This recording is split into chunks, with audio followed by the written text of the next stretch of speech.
मेरे प्रिय छात्रों, हमारे YouTube चैनल में आप सभी छात्रों का स्वागत है।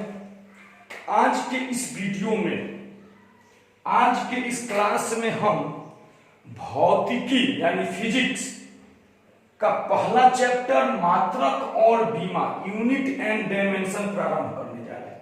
हमारा यह जो वीडियो है स्पेशली कॉम्पिटिटिव छात्रों के लिए है, जो छात्र नौकरी की तैयारी कर रहे हैं उन्हीं छात्रों के लिए है। और नौकरी की तैयारी करने वाले सभी छात्र इस वीडियो को शुरू से अंत तक देखें, क्योंकि बिल्कुल डीपली हम बताने जा रहे हैं मात्रक और बीमा के बारे में। इससे पहले मेरा एक और वीडियो है जिसमें हमने इंट्रोडक्शन दिया है फिजिक्स का, फिजिक्स के कुछ साइंटिस्ट के बारे में हमने बताया है। तो मात्रक और बीमा में सबसे पहले आपको जानना है कि भौतिक राशि क्या है। भौतिक राशि, भौतिक राशि क्या है यानी फिजिकल क्वांटिटी। भौतिक राशि कहते किसे हैं, भौतिक राशि क्या है, बहुत सारे छात्रों को नहीं पता होगा। तो भौतिक राशि मतलब देखिए, इस ब्रह्मांड में जितनी भी चीज मापी जा सके, जितना भी चीज मापा जा सके, जिसको हम माप सके, वे सभी भौतिक राशि होते हैं। यानी वैसी राशि, भौतिक राशि का परिभाषा हो जाएगा वैसी राशि जिसको मापा जा सके, वैसी राशि जिसको मापा जा सके भौतिक राशि कहलाता है। अब एग्जांपल ले लीजिए, समय, चाल, दूरी, काल, बल, बहुत सारा चीज है, विद्युत धारा, ज्योति तीव्रता, ज्योति फलक, ईटीसी बहुत सारे हैं। तो जितने भी चीज को आप माप सकते हैं, लगभग हर एक को माप सकते हैं, जितने भी चीज को आप माप सकते हैं सब भौतिक राशि है, टोटल भौतिक राशि है। और देखिए भौतिक राशि के दो भाग होते हैं किसी भी भौतिक राशि में। जैसे दूरी ही है मेरे प्यारे बच्चों, तो दूरी को आप लिखिएगा 5 मीटर, 25 किलोमीटर। केवल अगर हम 25 लिख देते हैं तो इससे दूरी का बोध नहीं होगा। तो देखिए एक पार्ट इसको संख्यात्मक मान और दूसरे को इकाई, यानी भौतिक राशि के दो पार्ट होते हैं। एक होता है संख्यात्मक मान, यानी जो संख्या में होता है संख्यात्मक मान, और दूसरा होता है यूनिट मतलब इकाई।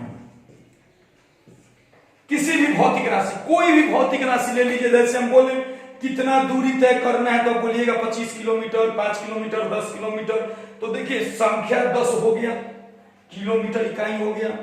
पूछ देंगे आपका वजन कितना है तो बोलिएगा 50 केजी, 50 संख्यात्मक मान हो गया, केजी जो हो गया इकाई हो गया। तो किसी भी भौतिक राशि के दो भाग होते हैं, एक संख्यात्मक मान और दूसरा इकाई। अब देखिए भौतिक राशि का तो ये हो गया कि भौतिक राशि का दो भाग होता है, संख्यात्मक मान और इकाई। अब देखिए भौतिक राशि जो है ये दो भाग होते हैं। इसके बाद देखिए भौतिक राशि के मात्रक को सुविधाजनक बनाने के लिए, किसी भी भौतिक राशि के दो भाग होते हैं, ये बात आप याद रखिएगा। किसी भी भौतिक राशि के दो भाग होते हैं। अब देखिए भौतिक राशि के मात्रक जो है, भौतिक राशि के मात्रक को सुविधाजनक बनाने के लिए, मतलब मुझे आसानी हो मापने में, इसको दो भाग में बांटा गया। भौतिक राशि के मात्रकों को सुविधाजनक बनाने के लिए दो भाग में बांटा गया। पहला मूल भौतिक राशि और दूसरा व्युत्पन्न भौतिक राशि। दो भाग में बांटा गया इसके मात्रकों को सुविधाजनक बनाने में। एक हो गया मेरा मूल भौतिक राशि और दूसरा व्युत्पन्न भौतिक राशि। तो मेरे प्यारे बच्चों, मूल भौतिक राशि क्या है, व्युत्पन्न भौतिक राशि क्या है? तो आइए सबसे पहले हम समझते हैं मूल भौतिक राशि क्या है। देखिए आपने हमेशा देखा होगा मूल भौतिक राशि मतलब होता है आजाद, आजाद परिंदा जो भी होगा सब मूल भौतिक राशि होगा। स्वतंत्र, जितने भी स्वतंत्र होंगे, आजाद होंगे, किसी दूसरे से मतलब नहीं है, किसी दूसरे से लेना देना नहीं है, वे सभी मूल भौतिक राशि होते हैं। यानी वैसी भौतिक राशि जो स्वतंत्र हो, जिनके मात्रक भी स्वतंत्र हो, वे मूल भौतिक राशि होते हैं। और व्युत्पन्न भौतिक राशि मतलब वैसी भौतिक राशि जो स्वतंत्र न हो, किसी न किसी मूल भौतिक राशि पे आधारित हो, उसे व्युत्पन्न भौतिक राशि मतलब मूल भौतिक राशि मतलब आजाद, और व्युत्पन्न भौतिक राशि मतलब किसी न किसी का गुलाम। क्लियर? मूल भौतिक राशि मतलब आजाद और व्युत्पन्न भौतिक राशि मतलब गुलाम। अब देखिए कैसे। अब मेरे प्यारे बच्चों, मान लीजिए अगर हम एग्जाम्पल में यहां पे दूरी लिख दिए, समय लिख दिए, तो दूरी किसी का गुलाम नहीं है। अगर हम बोले 10 किलोमीटर जाओ, 10 किलोमीटर हमने लिख दिया तो चलो ठीक है 10 किलोमीटर, लेकिन वही मेरे प्यारे बच्चों अगर हम चाल लिख दिए कि 10 किलोमीटर पर आवर के चाल से जाइए, तो अब देखिए चाल गुलाम हो गया। चाल के लिए मुझे चाहिए दूरी और समय, मतलब अगर दूरी और समय है तो चाल है, अगर एक भी हट गया तो चाल नहीं है। तो चाल गुलाम हो गया दूरी और समय का, तो दूरी और समय का गुलाम चाल हो गया, तो चाल व्युत्पन्न भौतिक राशि हो गया। अगर मान लीजिए हम वेग लिख दें तो वेग बराबर हो जाएगा मेरा विस्थापन बटा समय, विस्थापन बटा समय। त्वरण अगर लिख दें तो त्वरण बराबर हो जाएगा मेरा वेग बटा समय। अब देखिए जितने भी राशि हैं किसी न किसी पे डिपेंड है, आजाद नहीं है, आजाद नहीं है। और मूल भौतिक राशि दूरी, हाँ जी 10 किलोमीटर 5 मीटर। अब मान लीजिए द्रव्यमान है 10 केजी, गुलाम नहीं है, किसी दूसरे पे डिपेंड नहीं है। तो वैसा राशि जो आजाद हो, स्वतंत्र हो, किसी दूसरे पे डिपेंड ना हो, उसे मूल भौतिक राशि कहते हैं। और जो गुलाम हो, किसी दूसरे पे डिपेंड हो, उसे व्युत्पन्न भौतिक राशि कहते हैं। तो मूल भौतिक राशि का परिभाषा हो गया कि वैसी राशि जो स्वतंत्र हो, जो किसी दूसरे पर डिपेंड ना हो, उसे मूल भौतिक राशि कहते हैं। और व्युत्पन्न भौतिक राशि हो गया मेरा कि वैसी भौतिक राशि जो किसी दूसरे पर आधारित हो। अब देखिए मूल भौतिक राशि स्वतंत्र है तो उसका मात्रक और विमा भी स्वतंत्र है, और व्युत्पन्न भौतिक राशि स्वतंत्र नहीं है तो उसका मात्रक और विमा भी स्वतंत्र नहीं है। कैसे नहीं है, आइए हम यहां पर समझाते हैं।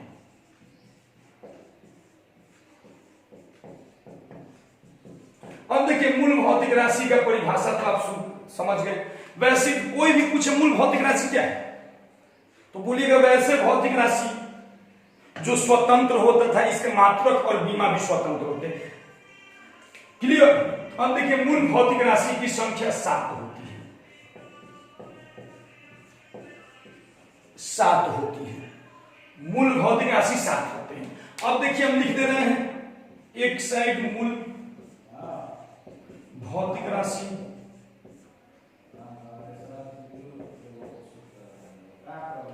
दूसरा उसका एसआई मात्रक, तीसरा उसका। तो सबसे पहले देखिए मूल भौतिक राशि की संख्या 7 होती है, यानी 7 ही ऐसी राशि है जो आजाद है, बाकी सभी राशि गुलाम है, सभी राशि जो है आधारित है। तो मूल भौतिक राशि की संख्या 7 होती है। अभी 7 कौन कौन सी होती है हम अभी आपको समझा रहे हैं। एसआई मात्रा के बारे में तो पता है ना, अभी एसआई मात्रा के बारे में हम बताएंगे। एसआई मात्रक, सीजीएस, एमकेएस, एफपीएस सबके बारे में समझाएंगे। अभी हम इसको लिख रहे हैं। तो देखिए मूल भौतिक राशि में सबसे पहले दूरी या लंबाई या फिर विस्थापन। अब इस समय सदिश सदिश का अंतर है, बात सब वही है। सदिश सदिश अगले वीडियो में हम पढ़ेंगे। दूरी, लंबाई या विस्थापन सबका मात्रक केजी और बीमा होता है मास एम। दूरी का भी ऐसे ही मात्रक केजी, लंबाई का भी ऐसे ही मात्रक केजी, विस्थापन का भी ऐसे ही मात्रक केजी। तो पहला ये हो गया। दूसरा हो गया मेरा द्रव्यमान। दूरी, लंबाई, विस्थापन है ना, दूरी, लंबाई, विस्थापन का मीटर होता है, इसका ये होता है, सॉरी। अब देखिए द्रव्यमान, द्रव्यमान का केजी और यहां पे मास अंग्रेजी में बोलते हैं। इसके बाद समय, समय का हो गया आपका सेकेंड और यहां पे टी। इसके बाद विद्युत धारा, साथ में आप नोट्स बनाते चलिएगा। विद्युत धारा का एम्पियर, एम्पियर और यहां भी एम्पियर। इसके बाद ताप, ताप का केल्विन और इसका बीमा भी केल्विन। ताप के बाद आ जाइए ज्योति तीव्रता, ज्योति तीव्रता, ज्योति तीव्रता का कैंडेला होता है सीडी और इसका एसआई और इसका बीमा भी कैंडेला। इसके बाद पदार्थ की मात्रा, पदार्थ की मात्रा इसका होता है मोल और इसका बीमा नहीं होता है। यही हमारे 7 मूल भौतिक राशि है। जैसे देखिए 1 2 3 4 5 6 और 7, यही हमारे 7 मूल भौतिक राशि है। अब देखिए अक्सर आप एग्जाम में देखते होंगे विद्युत धारा का एसआई मात्रक, विद्युत धारा का एसआई मात्रक एम्पियर,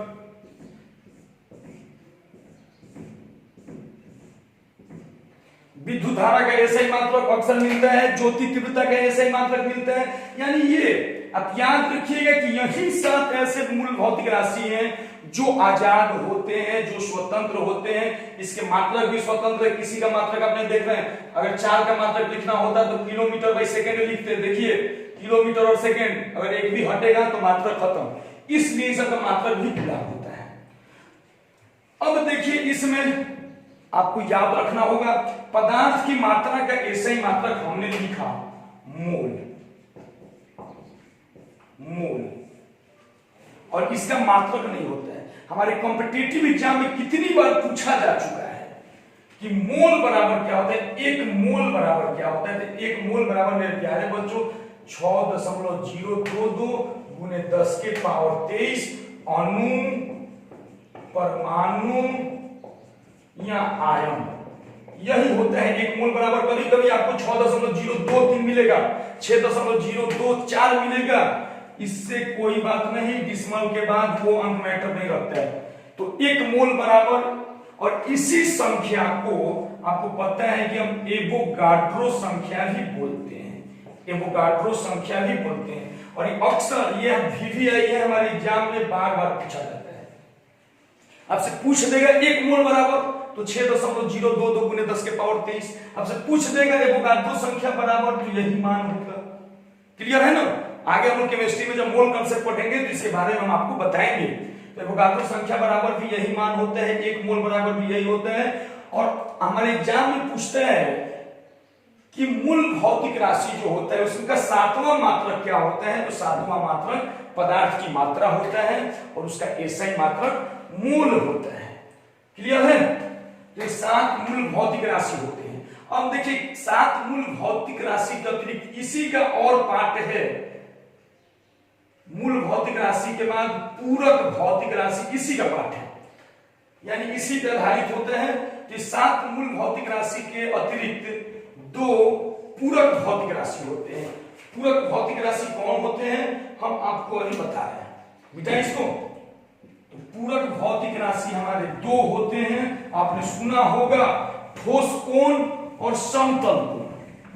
तो 7 मूल भौतिक राशि के अतिरिक्त 2 और भी भौतिक राशि होते हैं जिन्हें हम पूरक भौतिक राशि कहते हैं, पूरक भौतिक राशि। अब देखिए पूरक भौतिक राशि में पहला होता है समतल कोण, प्लेन एंगल, समतल कोण, और दूसरा होता है ठोस कोण, सॉलिड एंगल। और हमारे एग्जाम में देखिए समतल कोण मतलब 2D, किसी भी जैसे 2 है इस पे अगर मान लीजिए कोई कोण बना है, और यही अगर ठोस कोण बोलते हैं तो 3 दिया जाता है, यानी 3rd डायमेंशन में आ जाता है। तो समतल कोण का मात्रक होता है रेडियन। याद रखिएगा समतल कोण का एसआई मात्रक रेडियन और ठोस कोण का स्टेरेडियन। समतल कोण का एसआई मात्रक रेडियन और ठोस कोण का एसआई मात्रक स्टेरेडियन। क्लियर है? एक और चीज याद रख लीजिए, यहां पे आप पाई का मान 180 डिग्री होता है, ये भी याद रखिएगा। आगे जब हम प्रश्न बनाएंगे तो जरूरत पड़ेगा।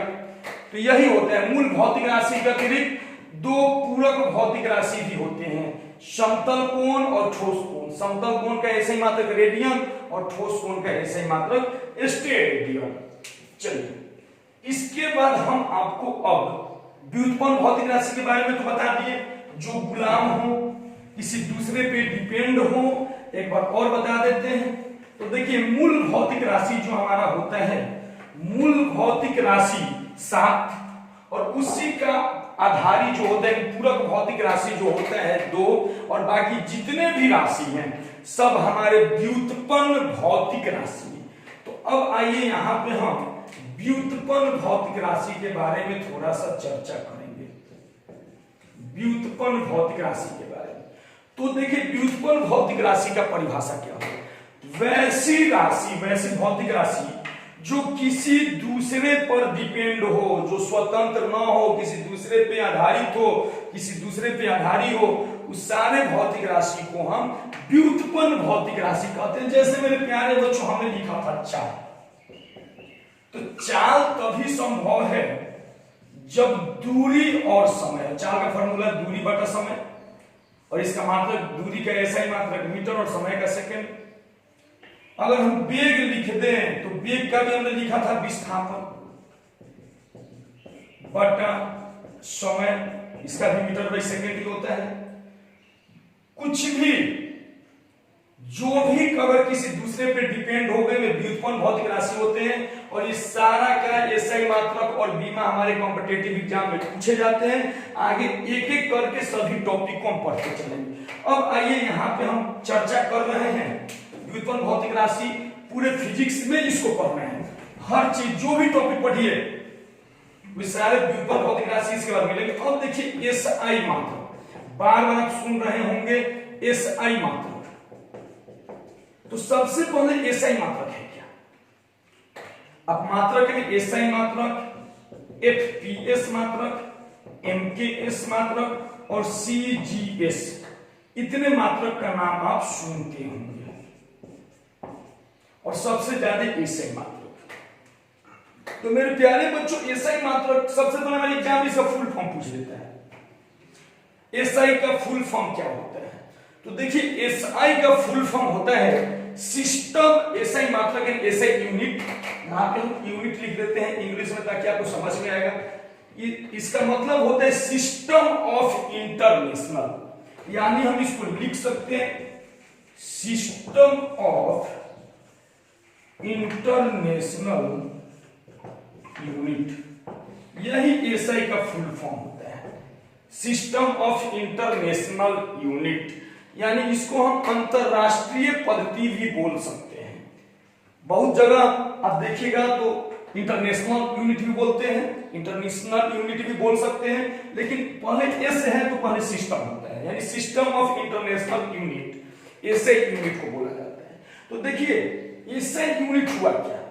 सन 1971 ईस्वी, सन 1971 ईस्वी में पेरिस में, पेरिस फ्रांस की राजधानी है ना, फ्रांस की राजधानी है पेरिस। सन 1971 ईस्वी में पेरिस में एक अधिवेशन हुआ, जिस अधिवेशन का नाम था मापतौल अधिवेशन, मापतौल अधिवेशन। तो सन 1971 ईस्वी में पेरिस में मापतौल अधिवेशन हुआ। कब हुआ पूछ देते हैं, ऐसा यूनिट को लागू कब किया गया? तो 1971 में। हर एक पॉइंट यहाँ पे आपके कॉम्पिटिटिव एग्जाम का क्वेश्चन है, बिल्कुल बारीकी से ध्यान दीजिएगा, हम आप लोगों को बता रहे हैं। तो सन 1971 ईस्वी में फ्रांस की राजधानी पेरिस में मापतौल अधिवेशन हुआ, जिसमें लगभग सभी देश के लोग मौजूद थे, और वहां पे यह फैसला लिया गया कि आपके देश में कोई भी मात्रक चलता हो उससे मतलब नहीं, आप अपने देश में जो चला रहे वो चलाए, लेकिन अगर एक देश दूसरे देश से आयात या निर्यात खरीदेगा या बेचेगा, आयात या निर्यात करता है, तो ऐसा ही मात्रक में करेगा। क्योंकि परेशानी होता था, मान लीजिए मेरे यहाँ ग्राम चल रहे हैं और अमेरिका में क्विंटल चल रहा है, तो हम ग्राम में देंगे क्विंटल मिलेगा तो दिक्कत होगा। तो सन 1971 ईस्वी में फ्रांस की राजधानी पेरिस में मापतौल अधिवेशन हुआ, जिसमें यह फैसला लिया गया कि हम लोग एसआई मात्रक को लागू करेंगे। क्लियर? अब देखिए तो एसआई मात्रक हो गया, कब लागू किया गया? 1971 ईस्वी में। कहां पे डिसीजन लिया गया? तो पेरिस में। अब देखिए एफपीएस का फुल हमारे एग्जाम में पूछ देता है कि एफपीएस में पी का अर्थ है, तो एफपीएस का मतलब होता है foot pond second, foot pond second, foot pond second. FPS का मतलब होता है फुट पॉन्ड सेकेंड। एमकेएस, अब आइए यहाँ पे एमकेएस का मतलब आप बताइए, एमकेएस का मतलब होता क्या है? जिनको नहीं पता है लिख लीजिए, एमकेएस का मतलब मीटर किलोग्राम और सेकेंड, मीटर किलोग्राम और सेकेंड होता है एमकेएस का मतलब, एमकेएस का मतलब मीटर किलोग्राम सेकेंड। इसके बाद आइए सीजीएस, सीजीएस का मतलब होता है सेंटीमीटर, यहां लिख देते हैं सेंटीमीटर ग्राम और सेकेंड, सेंटीमीटर ग्राम और सेकेंड सीजीएस का मतलब। तो इसका फुल फॉर्म हमारे कॉम्पिटिटिव एग्जाम में अक्सर आप प्रीवियस उठा के देखिए पूछा गया है। एफपीएस का मतलब फुट पॉन्ड सेकेंड, एमकेएस का मतलब मीटर किलोग्राम और सेकेंड, और सीजीएस का मतलब सेंटीग्राम और सेकेंड। ये इस सब का मतलब होता है। तो उम्मीद करते हैं मतलब समझ में आ गया होगा। इसके बाद अभी बहुत सारे चीज हैं जो हम कवर करेंगे अगले वीडियो में। धन्यवाद।